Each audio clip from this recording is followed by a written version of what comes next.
राधे राधे दोस्तों, एक कहानी लड्डू गोपाल की सच्ची सेवा की है। यह लड्डू गोपाल की कहानी और उनके ऐसे भक्त की है जो निस्वार्थ भाव से अपने प्रभु की सेवा में लीन रहती है।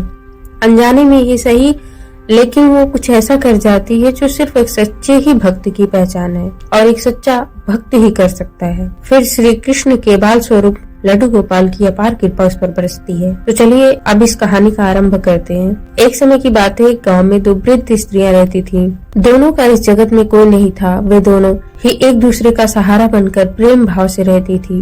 हालांकि धर्म से दोनों अलग अलग थी, लेकिन विचार से एक थी। उनमें से एक महिला हिंदू धर्म की थी और दूसरी जैन धर्म की थी। दोनों अपने अपने धर्म के हिसाब से प्रभु की आराधना किया करती थी। उनमें से हिंदू धर्म की महिला थी। उसने अपने घर के मंदिर में श्री कृष्ण के बाल स्वरूप लड्डू गोपाल को बड़े प्रेम भाव से विराजमान किया था और उन्हें प्रतिदिन एक बालक की भांति प्रातः नहला धुलाकर सुंदर वस्त्र आभूषण आदि पहनाकर तैयार करती थी। वह उनके एक बालक के समान ही मानती थी। उन्हें कहीं बाहर जाती तो उनके लिए फल खिलौने आदि लेकर आती थी और प्रेम पूर्वक उनको भोग लगाती। इसी तरह वे दोनों महिलाएं एक दूसरे के परस्पर सहयोग से अपना सुखमय जीवन व्यतीत कर रही थी। वे दोनों जब पूजा पाठ एवं सभी कामों से मुक्त होती थी तो बचा हुआ समय एक दूसरे के साथ सुख दुख बांटते हुए व्यतीत करती थी। कुछ समय बीतने के बाद श्रावण मास में एक सखी को तीर्थ यात्रा पर जाने का अवसर मिला। तब उसने अपनी अति प्रिय सखी से चलने के लिए कहा तो उसने वृद्धावस्था के कारण जाने से मना कर दिया और कहा कि मैं चलने फिरने में भी असमर्थ होंगी और तुम्हें परेशानी भी होगा। तब वह सखी उदास मन से तीर्थ यात्रा पर अकेले ही जाने के लिए तैयार हो गई और जाते वक्त उसने अपनी प्रिय सखी से कहा कि मैं 1 माह के लिए तीर्थ यात्रा पर जा रही हूँ। मेरे आराध्य श्री कृष्ण बाल स्वरूप लड्डू गोपाल का ध्यान रखना। उन्हें बिल्कुल एक बालक की तरह स्नेह देना।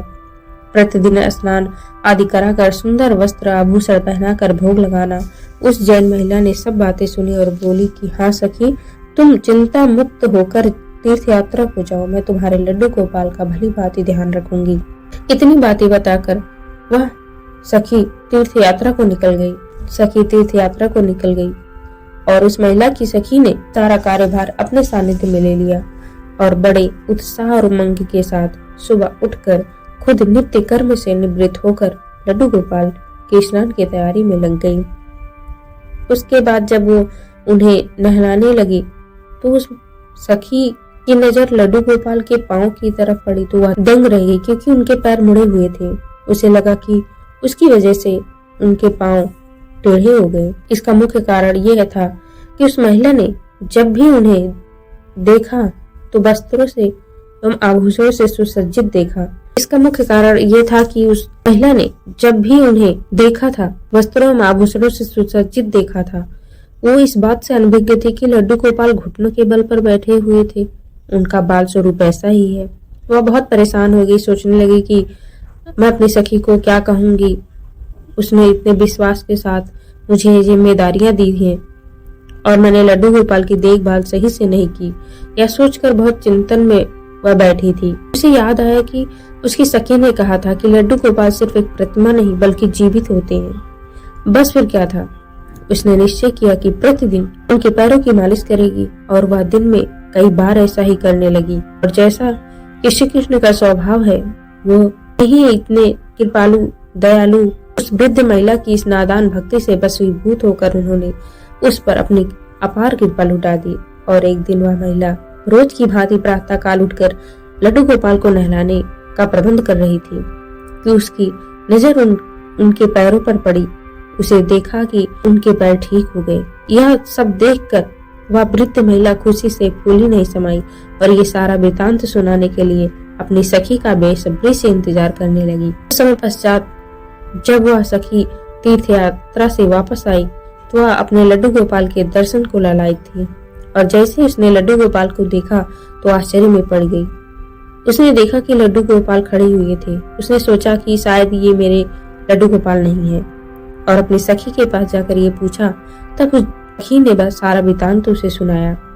तो उसकी बातें सुनकर उसकी सखी समझ गई कि ये सारा खेल उस मुरलीधर कृष्ण कन्हैया का है और दौड़ी दौड़ी लड्डू गोपाल के पास पहुंची और उनके चरणों में गिरकर बोली, हे मेरे कन्हैया, हे मेरे मुरलीधर, आपकी दया की कोई प्रकाष्ठा नहीं है, आपकी कृपा का कोई सान नहीं है। और फिर उस वृद्ध महिला से बोली कि हे सखी, तू धन्य है, तुझ पर श्री कृष्ण की ऐसी कृपा हुई जो कोई सोच भी नहीं सकता। तुझे नहीं पता कि हमारे लड्डू गोपाल के पांव तो ऐसे ही थे, क्योंकि उनका ये बाल स्वरूप बैठी हुई मुद्रा में है, लेकिन तेरी भक्ति ने उनके इस स्वरूप को बदल दिया, उनके पैर सीधे कर दिए। राधे राधे। बोलो वृंदावन बिहारी लाल की जय।